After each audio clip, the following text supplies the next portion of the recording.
नमस्कार, मैं हूं आचार्य कुलदीप। ज्योतिष की पाठशाला में आप सभी मित्रों का स्वागत है। आज हम बात करेंगे कि किस भाव से हम क्या फल देखेंगे। देखिए, हमारे पास पुस्तक है, इसी से देख करके हम आपको बताएंगे।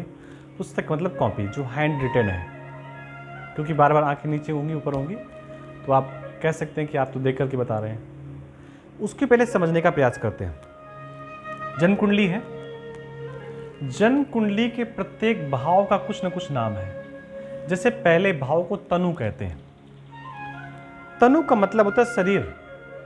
पहले भाव में कौन कौन से ग्रह बैठे हैं, उन ग्रहों के कॉम्बिनेशन से हम समझ सकते हैं कि व्यक्ति का रंग कैसा होगा, रूप कैसा होगा। तनु का मतलब शरीर। तो पहले भाव से हम क्या देखते हैं? शरीर, रंग, रूप, सुख, स्वभाव, वेशभूषा, मन स्थिति। ये किस भाव से देखते हैं? पहले भाव से। ये सब चीजें पहले भाव से देखी जाती हैं। दूसरा भाव यहां बताया गया धनु। धनु कहते हैं धन को, और धन कर्म से भी आता है, भाषा से भी आता है। तो जो दूसरा भाव है धन धान का, इसको परिवार का भाव भी कहा गया है। देखिए, परिवार भी धन है। दूसरा भाव हो गया परिवार का धन हो गया। संचित धन, बैंक बैलेंस। देखिए, ये जो भाव है वो संचित यानी कि जो आपने इकट्ठा किया है उसकी बात कही जा रही है। एक बात और भी है, शरीर में ये भाव कंठ का होता है, वाणी का। तो इससे व्यक्ति की वाणी भी देखी जाती है और धन भी देखा जाता है इस पे, और इससे और भी तमाम चीजें होती हैं। लेकिन प्रमुख ये जो दूसरा भाव है ये वाणी का है, धन का है, दाहिने नेत्र का है, राइट आइज का। तीसरा भाव का नाम है सहेज। सहेज का मतलब होता है व्यक्ति का पराक्रम। देखिए, जन्म कुंडली में जो तीसरा भाव है ये व्यक्ति के हाथों को इंडिकेट करता है। तो व्यक्ति का पराक्रम कैसा होगा, व्यक्ति कितना पराक्रम करेगा, ये किस भाव से देखते हैं? तीसरी भाव से। छोटे भाई बहन भी तीसरे भाव से देखते हैं। विदेश यात्रा भी तीसरे भाव से ही देखते हैं। नौकर चाकर भी तीसरे भाव से हम लोग चेक करते हैं। चतुर्थ भाव होता है सुख का। व्यक्ति को सुख कैसा मिलेगा, वैभव कैसा होगा। माता का भाव है तो पहला सुख माँ से होता है। व्यक्ति को माँ से कैसा सुख मिलेगा। उसके बाद वाहन भी सुख देता है, गाड़ी भी सुख देती है, घर भी सुख देता है, बिस्तर भी सुख देता है, तकिया भी सुख देता है, साइकिल भी सुख देती है। सुख के जितने साधन हैं वो सब यहाँ से देखेंगे। एक चीज़ और भी है, गाना बजाना भी व्यक्ति को सुख देता है, वो भी हम यहीं से करेंगे। प्रारंभिक शिक्षा भी व्यक्ति को जीवन में सुख देती है। तो प्रारंभिक शिक्षा यानी कि पहली से लेकर के 5वीं 7वीं तक इस भाव से हम देखेंगे। अगला भाव हमारा आता है सुत। सुत कहते हैं पुत्र को। तो प्रारंभिक शिक्षा तो अगर आपने यहाँ से देख ली तो उस प्रारंभिक शिक्षा के आगे की जो शिक्षा होगी ग्रेजुएशन तक या उसके थोड़ा सा पहले तक, वो कहाँ से देखेंगे? पंचम भाव से। पंचम भाव को देख करके आप समझ सकते हैं, कह सकते हैं कि व्यक्ति की आगे की शिक्षा कैसी रहेगी और वो शिक्षा ग्रहण कर पाएगा या नहीं कर पाएगा। व्यापार करना अलग बात है और धन कमाना अलग बात है, लेकिन शिक्षा अलग बताई गई।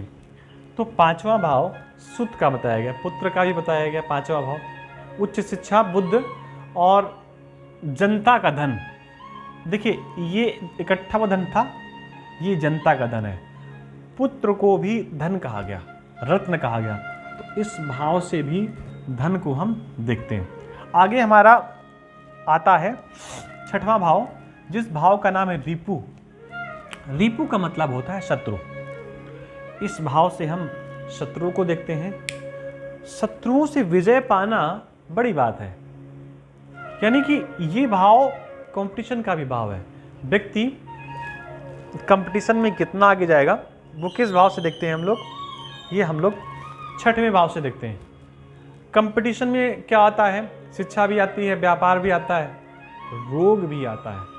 तो रोग में व्यक्ति कितना आगे उस रोग से लड़ पाएगा, जीत पाएगा, क्या स्थितियां होगी, वो यहाँ पर भी देखते हैं। उसके बाद भगवान कृष्ण के जो सबसे बड़े शत्रु हैं उनका नाम है कंस। संबंध क्या है? मामा। मामा के भाव को भी इसी भाव से देखा जा सकता है, लेकिन इसका मतलब ये नहीं है कि मामा व्यक्ति के शत्रु होते हैं। तो मामा का भाव, आतंक का भाव, शत्रुओं का भाव और प्रतिस्पर्धा में आगे बढ़ने का भाव छठे भाव से देखा था। सातवां भाव, दारा पत्नी का ही एक पर्यायवाची शब्द है। पत्नी के बहुत सारे पर्यायवाची होते हैं, जिसमें से एक दारा भी होता है। सप्तम भाव दारा का भाव है, पति पत्नी का भाव है। अच्छा, पत्नी आती कहाँ से? किसी दूसरे घर से, और उसके साथ संबंध कैसा रहेगा? संबंध भी कहीं न कहीं व्यापार के जैसा होता है, तो व्यापार का भाव है सप्तम भाव।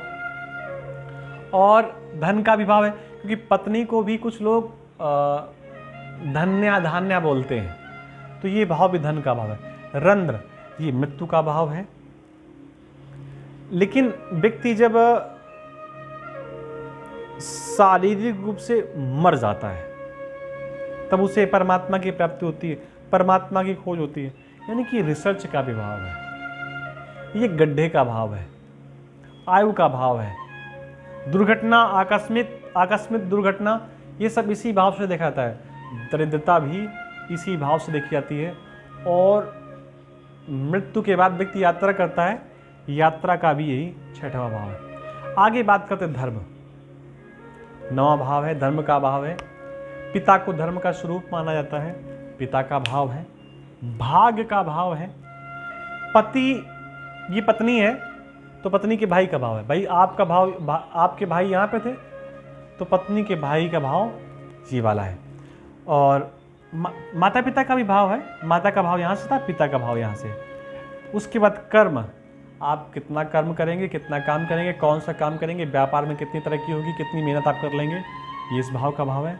उसके अनुसार आपकी आय होगी और आय के अनुसार आपका व्यय होगा। इस प्रकार भावों को ऐसे बताया गया, आप इनसे सब कुछ समझ सकते हैं। ये छोटी सी बात है। ज्योतिष अगर आप सीख रहे हैं तो कोई अच्छी सी पुस्तक लें, उससे भी सीखें, क्योंकि पुस्तकें ही है जो सब प्रकार का उस पर ज्ञान होता है। हम तो ऐसे बता करके चले जाएंगे, समझना तो आपको ही है। तो यहाँ से भी समझें, पुस्तक से भी समझें और अपने लोगों तक वीडियो पहुँचाएँ, शेयर करें, कमेंट करें, लाइक करें। मिलते हैं किसी नई जानकारी के साथ, तब तक के लिए आप सबको राम राम, नमस्कार।